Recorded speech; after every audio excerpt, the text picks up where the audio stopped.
Hello students, आज मैं class 8 Hindustan olympiad 2025 के सैम्पल पेपर के साइंस पार्ट सॉल्व कराने वाली हूँ। लेकिन आप अगर उससे पहले हमारे चैनल को सब्सक्राइब नहीं किया है तो सब्सक्राइब कर ले, और अगर अभी तक आपने कोर्स ज्वाइन नहीं किया है तो कोर्स ज़रूर ज्वाइन कर ले। उसमें हिंदुस्तान ओलंपियाड रिलेटेड बहुत सारे क्वेश्चंस प्रैक्टिस और बहुत ही बेहतरीन चीज़ सिखाए जाते हैं। वो बहुत ही अच्छा कोर्स है और वो सिर्फ 200 रुपीज़ का कोर्स है, तो आप ज़रूर ज्वाइन कर ले। तो अब जल्दी से स्टार्ट करते हैं क्वेश्चन से। अब स्टार्ट करते हैं क्वेश्चन नंबर 1 से। क्वेश्चन नंबर 1 में है, which part of the eye sends light signals to the brain so that you can see. इस क्वेश्चन का मतलब है, आँखों का कौन सा पार्ट लाइट सिग्नल्स को ब्रेन तक भेजता है ताकि हम चीज़ों को देख सके। ठीक, आँखों का कौन सा हिस्सा लाइट सिग्नल्स को दिमाग तक भेजता है ताकि हम चीज़ों को देख सके। तो कौन सा हिस्सा भेजता है? सिलियरी मसल्स, आइरिस, प्यूपिल या ऑप्टिक नर्व। तो इसका आंसर क्या होगा? इसका आंसर होगा ऑप्टिक नर्व। क्या होगा? Optic nerve. ठीक, सिलियरी मसल्स तो क्या करता है? ये आँखों के लेंस को मोटा या पतला करके दूर या पास की चीज़ों को साफ दिखाने में मदद करता है। ठीक, ये तो नहीं होगा। और दूसरा ऑप्शन क्या है? आइरिस। ये क्या है? ये आँखों के कलरफुल पार्ट को कहते हैं, कलर्ड पार्ट को कहते हैं। किसी का कलर होता है ब्लैक, किसी का ग्रे, किसी का ब्राउन। तो ये क्या है? ये किसको? ये आइरिस उसी को बोलते हैं। ठीक, या प्यूपिल का स्ट्रक्चर बदलकर आँखों में लाइट को कंट्रोल करता है, इसलिए ये भी नहीं होगा। और तीसरा ऑप्शन क्या है? प्यूपिल। प्यूपिल क्या करता है? ये आँख में लाइट को अंदर आने देता है। ठीक, ये क्या करता है? आँख में लाइट को डायरेक्ट अंदर आने देता है, इसलिए ये भी नहीं होगा। इसलिए क्या होगा? Optic nerve. क्योंकि ऑप्टिक नर्व क्यों होगा? क्योंकि यह रेटिना पर बने सिग्नल्स को सीधे ब्रेन तक भेजता है। ठीक, यही वजह है कि हम चीज़ें देख पाते हैं। हम जो चीज़ें देखते हैं किसकी वजह से देखते हैं? ऑप्टिक नर्व की वजह से, क्योंकि यह डायरेक्ट रेटिना पर बने सिग्नल्स को सीधा ब्रेन तक भेजता है, इसलिए यह ऑप्शन होगा। Option D is the correct answer. अब चलते हैं क्वेश्चन नंबर 2 पे। क्वेश्चन नंबर 2 का क्वेश्चन है, if a soluble metallic salt is added to water, what will happen to the electric conductivity of the solution। इस question का मतलब है, अगर पानी में कोई soluble metallic salt डाल दिया जाए तो पानी की इलेक्ट्रिक कंडक्टिविटी क्या होगी? क्या होगी? वह बढ़ जाएगी। दूसरा ऑप्शन है, क्या वो घट जाएगी? तीसरा ऑप्शन है, वैसी की वैसी ही रहेगी, या इनमें से कोई नहीं। तो इसका आंसर क्या होगा? इसका आंसर होगा कि ये बढ़ जाएगी। इसका आंसर होगा ऑप्शन ए। इसका सिंपल सा आंसर है कि यह बढ़ जाएगी। देखो, पानी में जब सॉल्युबल मेटेलिक सॉल्ट डालते हैं तो वह क्या होता है? वह आयंस में टूट जाता है। ठीक, और ये आयंस पानी में चार्ज ले जाकर बिजली पास कर सकते हैं। ठीक, ये क्या करेगा? ये आयंस ये पानी में चार्ज ले जाकर बिजली पास कर सकते हैं, इसलिए पानी की कंडक्टिविटी क्या होती है? बढ़ जाती है। इसलिए इसका आंसर क्या होगा? Option A, it will increase. अब चलते हैं क्वेश्चन नंबर 3 पे। क्वेश्चन नंबर 3 का क्वेश्चन है, a water container has 4 taps at 4 different points as shown in illustration, at which 2 points will water flow out of the same pressure. इसमें question क्या बोल रहा है?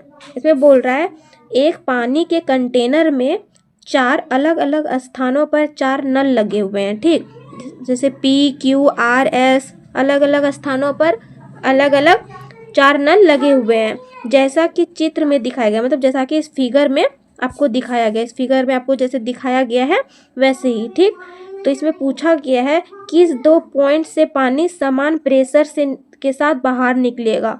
मतलब क्या? विच 2 points will water flow out at the same pressure.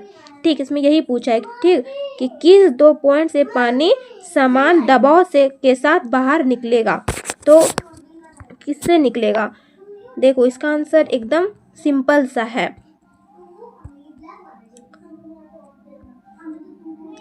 देखो, पानी का जो प्रेशर होता है, पानी का प्रेशर सिर्फ इस बात पर निर्भर करता है कि नल पानी के सरफेस से कितनी गहराई पर है।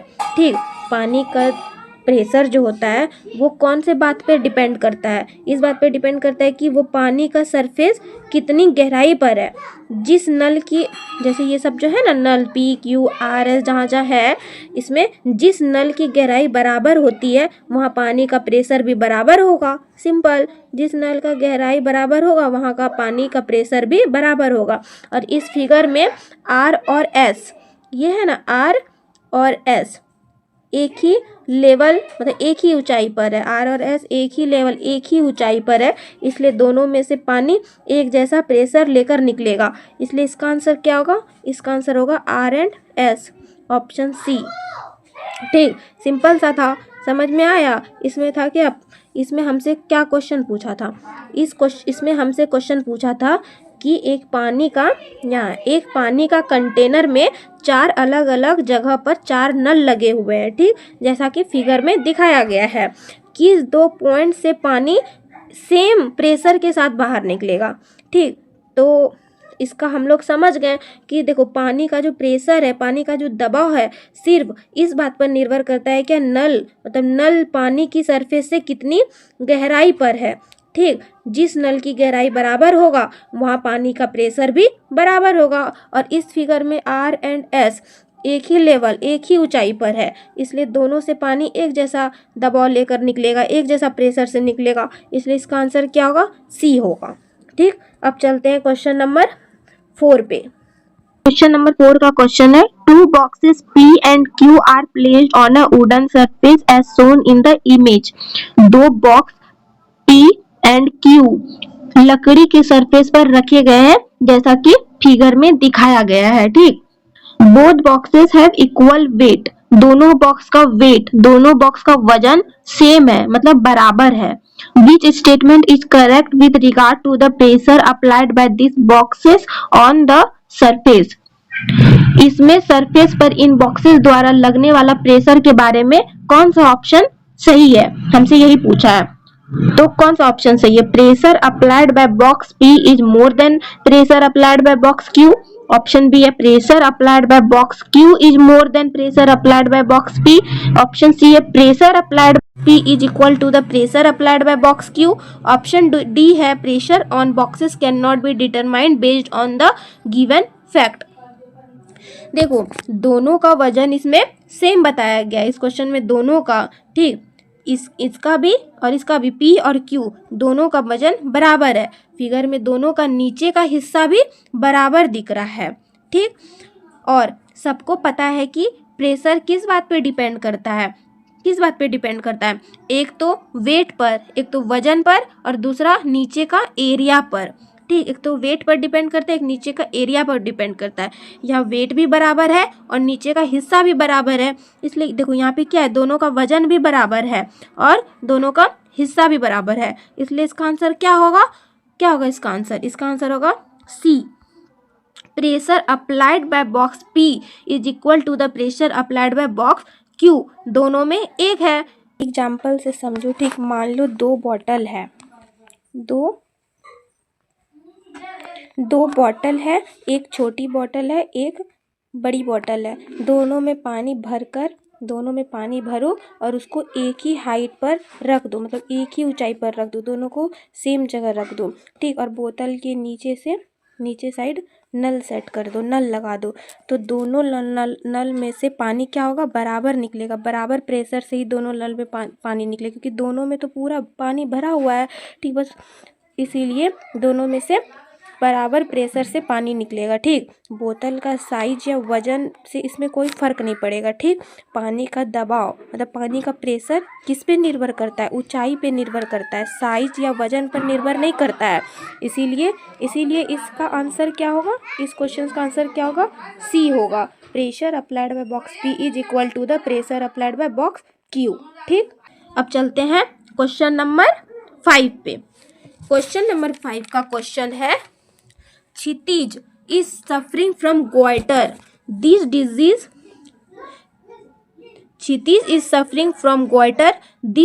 is associated with which gland? क्षितिज को गले में गोइटर हो गया है, तो यह बीमारी किस ग्लैंड की वजह से होता है? सबसे पहले समझते हैं कि गोइटर क्या है। गले में थायराइड ग्लैंड का बढ़ जाना ही गोइटर कहलाता है। गले में जो हमारे थायराइड ग्लैंड होते हैं उसका बढ़ जाना ही क्या कहलाता है? गोइटर कहलाता है। और यह तब होता है जब थायराइड हार्मोन ठीक से नहीं बनता है, ठीक। और ज़्यादातर कारण होता है इसका आयोडीन की कमी की वजह से। शरीर में जब आयोडीन का कमी हो जाएगा तब क्या हो जाएगा? तब थायराइड हार्मोन ठीक से नहीं बनेगा और क्या हो जाएगा? हमारा थायराइड ग्लैंड गले में बढ़ जाएगा जिसकी वजह से गोइटर हो जाएगा, ठीक। तो इसका आंसर क्या होगा? इसका आंसर सिंपल, इसका आंसर क्या होगा? थायराइड। क्या होगा? थायराइड। थायराइड एक छोटा सा ग्लैंड है जो गले के सामने गर्दन में प्रेजेंट होता है और यह हार्मोन बनाता है, ठीक, जो शरीर की एनर्जी को, शरीर की ग्रोथ को और मेटाबॉलिज्म को कंट्रोल करता है, ठीक। तो इसलिए क्या होगा? थायराइड होगा। पैनक्रियास क्यों नहीं होगा? क्योंकि पैनक्रियास क्या करता है? ब्लड शुगर को कंट्रोल करता है, इसलिए ये नहीं होगा। और लीवर डाइजेशन में मदद करता है, इसलिए ये भी नहीं होगा। एड्रिनल क्या होता है? तनाव वाले हार्मोन बनाना, मतलब स्ट्रेस हार्मोन बनाना, इसलिए ये भी नहीं होगा। इसलिए इसका आंसर क्या होगा? थायराइड, ठीक, ऑप्शन ए। अब चलते हैं क्वेश्चन नंबर 6 पे। क्वेश्चन नंबर 6 का है question, two circuits are prepared using similar bulbs and cells, ठीक।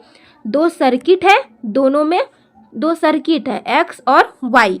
यहाँ देखो दो सर्किट है, एक एक्स है एक वाई है, ठीक। और क्या है? Using similar bulbs and cell, दोनों में सिमिलर सेम बल्ब और बैटरी है। सेल मतलब बैटरी है। The solutions used in both the circuits are different, केवल सॉल्यूशन अलग है, ठीक, केवल सॉल्यूशन ही दोनों में अलग है, ठीक। Due to this the bulb in circuit Y glows brighter than the bulb in circuit X.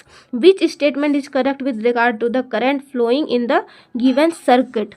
इस क्वेश्चन का मतलब है क्या? ये दो, ये ये दो सर्किट है और दोनों में सिमिलर बल्ब है और बैटरी है, बस सॉल्यूशन ही अलग है। इस वजह से सर्किट Y का बल्ब सर्किट X के बल्ब से ज़्यादा चमकता है, ज़्यादा ग्लो करता है, ठीक। बल्ब का ग्लो और करंट का कनेक्शन क्या है ये जानते हैं। दो सर्किट है, दोनों में सिमिलर बल्ब और बैटरी है, दोनों में सेम बल्ब और सेम बैटरी है, मतलब सिमिलर बल्ब और बैटरी एक, मतलब थोड़ा थोड़ा एक जैसा ही है, बस सॉल्यूशन ही अलग है। क्या अलग है? या देखो, the solution used in both the circuits are different, solution दोनों सर्किट में अलग यूज हुआ है, दोनों का अलग है, ठीक, अलग है। तो इस वजह से सर्किट Y का बल्ब सर्किट X के बल्ब से ज़्यादा ग्लो करता है, ज़्यादा चमकता है। तो हमसे पूछा है क्यों, वही इसमें हमसे आंसर बताना है कि इसमें से कौन सा ऑप्शन इसका करेक्ट होगा, किस रिगार्ड से, which statement is correct with regard to the current flowing in the given circuit. तो ऑप्शन ए क्या है? Current flowing in circuit Y is higher than the current. A क्या है? Current flowing in circuit Y is higher than the current flowing in circuit X। और option B है current flowing in circuit X is higher than the current flowing in circuit Y। Option C है current flowing in circuit Y is equal to the current flowing in circuit X। Option D है current in circuit X and Y can not be compared based on the available information. पहले जानते कि bulb का glow और current का connection क्या है, ये जानते। देखो, अगर बल्ब ज़्यादा ग्लो करेगा, अगर बल्ब ज़्यादा ग्लो करेगा तो करंट ज़्यादा होगा, बल्ब अगर ज़्यादा चमकेगा तो करंट भी ज़्यादा होगा, ठीक। हम लोग घर में बोलते हैं ना, वोल्टेज ज़्यादा है तो बल्ब कितना ज़्यादा ग्लो कर रहा है, मतलब चमक रहा है, होता है ना। तो और बल्ब कम करेगा ग्लो तो करंट कम होगा। यहाँ क्या हुआ?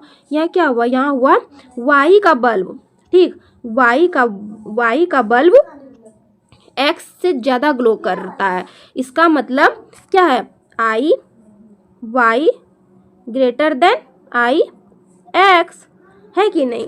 इसलिए इसका आंसर क्या होगा? इसका आंसर होगा option A. Current flowing in circuit Y is higher than the current flowing in circuit X, ठीक। समझ गए ये क्वेश्चन, ठीक। अब आगे चलते हैं क्वेश्चन नंबर 7 पे। Of the following cells are elongated and branched इनमें से कौन सा सेल्स बड़ा या हुआ यानी लंबा और ब्रांच्ड होता है, ठीक। रेड ब्लड सेल्स होता है, वाइट ब्लड सेल्स होता है, मसल सेल्स होता है, नर्व सेल्स होता है। रेड ब्लड सेल्स क्या होता है? रेड ब्लड सेल्स बायकॉन्केव डिस्क होती है, लंबी नहीं होती है, मतलब वो क्या होती है, वो गोल होती है, गोल होती है और चपटी हुई होती है, तो यह तो होगा नहीं। और दूसरा क्या है? दूसरा है white blood cells. White blood cells का काम क्या होता है? बैक्टीरिया या वायरस से लड़ना और शरीर को प्रोटेक्ट करना। ये गोल और इरेगुलर शेप का नहीं, ये गोल मतलब गोल और इरेगुलर शेप का होता है, इरेगुलर शेप का होता है, ठीक। लेकिन ये लंबा और ब्रांच नहीं होता है, तो ये भी नहीं होगा। और मसल सेल्स क्या है? मसल सेल्स लंबा होता है ताकि मसल्स को कॉन्ट्रैक्ट कर सके और रिलैक्स कर सके, मतलब मसल्स कॉन्ट्रैक्ट हो सके और रिलैक्स हो सके, मसल सेल्स इसलिए लंबा होता है। और कुछ मसल सेल्स क्या है? थ्रेड लाइक होता है, ठीक। और उनमें बहुत सारी कई न्यूक्लाई होती है, ये ब्रांच्ड भी हो सकती है, खासकर कार्डियक मसल सेल्स में जो दिल में होती है, ये ब्रांच्ड होती है। कब? बस किसमें किसमें? कार्डियक मसल सेल्स में ये खासकर क्या, ये ब्रांच्ड होती है मसल सेल्स जो दिल में हमारे होती है, ठीक। लेकिन ये भी नहीं होगा, ठीक, ये भी नहीं होगा। ऑप्शन डी है नर्व सेल। नर्व सेल लंबी होती है, एलोंगेटेड होती है, ब्रांच्ड होती है, इसके पास एक्सोन और डेंड्राइट्स होती है ताकि बॉडी में सिग्नल्स भेज सके, यही वजह है कि नर्व सेल इस क्वेश्चन का सही आंसर है। अब चलते हैं क्वेश्चन नंबर 8 पे, का है फिल इन द ब्लैंक्स है। The loudness and pitch of sound depends on the dash and dash of the sound. Loudness और पिच किस चीज़ पर डिपेंड करता है, ठीक, किस चीज़ पर डिपेंड करता है? यह साउंड की एम्पलीट्यूड और फ्रीक्वेंसी पर डिपेंड करता है, ठीक। ये किस पे डिपेंड करता है? लाउडनेस और पिच, ये एम्पलीट्यूड और फ्रीक्वेंसी पर डिपेंड करता है, इसलिए इसका आंसर क्या होगा? ऑप्शन ए। बहुत सिंपल सा था। अब चलते हैं क्वेश्चन नंबर 9 पे। क्वेश्चन नंबर 9 का क्वेश्चन है which of the following gases reduces the oxygen carrying capacity of the lungs. कौन सी गैस हमारे फेफड़ों की ऑक्सीजन ले जाने की क्षमता को कम कर देता है, ठीक है। Nitrogen dioxide, sulphur dioxide, option C है, ऑप्शन डी है हीलियम, ऑप्शन ए क्या है? देखो कार्बन मोनोऑक्साइड, इसका आंसर ही क्या होगा? Carbon monoxide. क्यों होगा? यह गैस ब्लड में हेमोग्लोबिन के साथ जुड़ जाता है, ठीक। कार्बन मोनोऑक्साइड जो है गैस, ये हेमोग्लोबिन में, ब्लड में हेमोग्लोबिन के साथ जुड़ जाता है, मिल जाता है। और हेमोग्लोबिन का काम क्या है? ऑक्सीजन को शरीर में ले जाना है। और कार्बन CO जुड़ने से हेमोग्लोबिन ऑक्सीजन को नहीं ले जा पाता है, इसी कारण फेफड़ों में ऑक्सीजन पहुंचाने की क्षमता कम हो जाती है, ठीक। सिंपल सा है। क्यों हुआ ये? अब समझो, यह जो गैस है कार्बन मोनोऑक्साइड, या ब्लड में हेमोग्लोबिन के साथ जुड़ जाता है, ठीक, मिल जाता है। और हेमोग्लोबिन का काम क्या है? हेमोग्लोबिन क्या करता है? वो क्या करता है? ऑक्सीजन को शरीर में ले जाने का काम करता है। और CO जुड़ने से हेमोग्लोबिन ऑक्सीजन को नहीं ले जा पाता है, इसी कारण फेफड़ों में ऑक्सीजन पहुंचने की क्षमता ही कम हो जाती है, इसलिए इसका आंसर क्या है? Carbon monoxide. और नाइट्रोजन डाइऑक्साइड, सल्फर डाइऑक्साइड और हीलियम, ये जो है ये फेफड़ों को नुकसान तो पहुंचा सकती है, लेकिन सीधे ऑक्सीजन कैरिंग कैपेसिटी कम नहीं करते, इसलिए क्या होगा? ये तीनों नहीं होगा, इसलिए इसका डायरेक्ट आंसर क्या है? ऑप्शन ए है, ठीक। अब चलते हैं क्वेश्चन नंबर 10 में है the cell formed after fertilisation is called. Fertilisation के बाद बनने वाली सेल को क्या कहते हैं? फीटस कहते हैं, जायगोट कहते हैं, एम्ब्रियो कहते हैं, एग कहते हैं। फीटस क्या होता है? फीटस शरीर में जायगोट और एम्ब्रियो के बाद बनने वाला स्टेज है। और फर्टिलाइजेशन के तुरंत बाद सीधा फीटस नहीं बनता है, सबसे पहले तो जायगोट बनता है जो धीरे धीरे एम्ब्रियो और फिर फीटस बनता है, तो ये तो होगा नहीं, तो ये गलत हो गया। अब दूसरा ऑप्शन क्या है? दूसरा ऑप्शन है जायगोट। जायगोट क्या है? जायगोट फर्टिलाइजेशन के समय एग और स्पर्म जब मिलते हैं, इनके मिलने से ही एक नई सेल बनती है, जिसे क्या बोलते हैं? जायगोट बोलते हैं, ठीक। एक एग और एक स्पर्म जब आपस में मिलती है, ठीक, इससे क्या बनती है? इससे एक सेल बनती है, इससे एक सेल बनती है, जिसको क्या बोलते हैं? इसी को बोलते हैं, वही सेल को क्या बोलते हैं? जायगोट बोलते हैं। यही सबसे पहला स्टेज है जिससे धीरे धीरे एम्ब्रियो और फीटस बनता है, ठीक। तो ये होगा, क्या होगा इसका आंसर, जायगोट होगा। पर अभी ऑप्शन सी भी समझ लेते हैं। ऑप्शन सी है इम्ब्रियो। इम्ब्रियो क्या होता है, इम्ब्रियो नहीं होगा क्योंकि फर्टिलाइजेशन के तुरंत बाद जायगोट बनता है। इम्ब्रियो बनना जायगोट के बढ़ने के बाद होता है, जायगोट ही तो बाद में इम्ब्रियो बनता है, बढ़ने के बाद, जायगोट बढ़ने के बाद तो इम्ब्रियो बनता है, इसलिए ये तो इम्ब्रियो नहीं होगा। अब है ऑप्शन डी है एग। एग नहीं होगा क्योंकि फर्टिलाइजेशन के बाद नई सेल बनती है ना, जिसको जायगोट बोलते हैं। एग तो सबसे पहले ही प्रेजेंट होती है, एग प्रेजेंट होती है और एक स्पर्म, जो दोनों मिलते हैं तो सेल बनाते हैं और इसी सेल को जायगोट बोलते हैं। ठीक, तो इसलिए ये सब नहीं होगा, इसका डायरेक्ट आंसर क्या होगा, जायगोट। ठीक, अब चलते हैं क्वेश्चन नंबर 11 पे। क्वेश्चन नंबर 11 है which one of the following is a kharif crop. इनमें से कौन सा खरीफ क्रॉप है, मेज है, ग्राम है, व्हीट है या पी है। तो खरीफ क्रॉप किसको बोलते हैं, ऐसा फसल जो बरसात के मौसम में बोया जाता है। ठीक, जो रेनी सीजन पे उगाया जाता है, मतलब बोया जाता है, उसी को क्या बोलते हैं, उसी को बोलते हैं खरीफ क्रॉप्स। और ये कौन से महीने में बोया जाता है, जुलाई से अक्टूबर के बीच में, और अक्टूबर और नवंबर में से काटी जाती है, मतलब हार्वेस्ट होती है, इसकी हार्वेस्टिंग होती है। ठीक, तो इसलिए तो ये तो हो गया खरीफ क्रॉप्स। और एक होता है रबी क्रॉप्स। रबी क्रॉप्स ऐसी फसल को बोलता है जो विंटर में बोया जाता है, मतलब सर्दियों में बोया जाता है। कौन से महीने में इसको बोते हैं, अक्टूबर से दिसंबर में। और काटी कब जाती है, मार्च के अप्रैल में। देखो खरीफ क्रॉप कब हम लोग करते हैं, कब उसको बोया जाता है, जुलाई से अक्टूबर में, अक्टूबर के बीच में। और उसका हार्वेस्ट कब किया जाता है, उसको काटा कब जाता है, कौन से महीने में, अक्टूबर से नवंबर के बीच में। ठीक, अब खरीफ क्रॉप्स को कब बोते हैं, जुलाई से अक्टूबर के बीच में, और उसको कब काटते हैं, अक्टूबर से नवंबर के बीच में। ठीक, और रबी क्रॉप्स को कब बोते हैं, जो विंटर सीजन में बोया जाता है, कब, अक्टूबर से दिसंबर में। ठीक, और इसका हार्वेस्ट कब किया जाता है, इसको काटा कब जाता है, इसको कब काटा जाता है, अक्टूबर से दिसंबर में। नहीं, इसको कब काटा जाता है, इसको काटा जाता है मार्च से अप्रैल में। ठीक, इतना आ गया समझ में। तो इसमें पूछा है कि इसमें से खरीफ क्रॉप कौन सा है, कौन सा इसमें से फसल कब बरसात के मौसम में बोया जाता है, मेज, ग्राम या व्हीट या पी। तो इसका आंसर क्या होगा, इसका आंसर होगा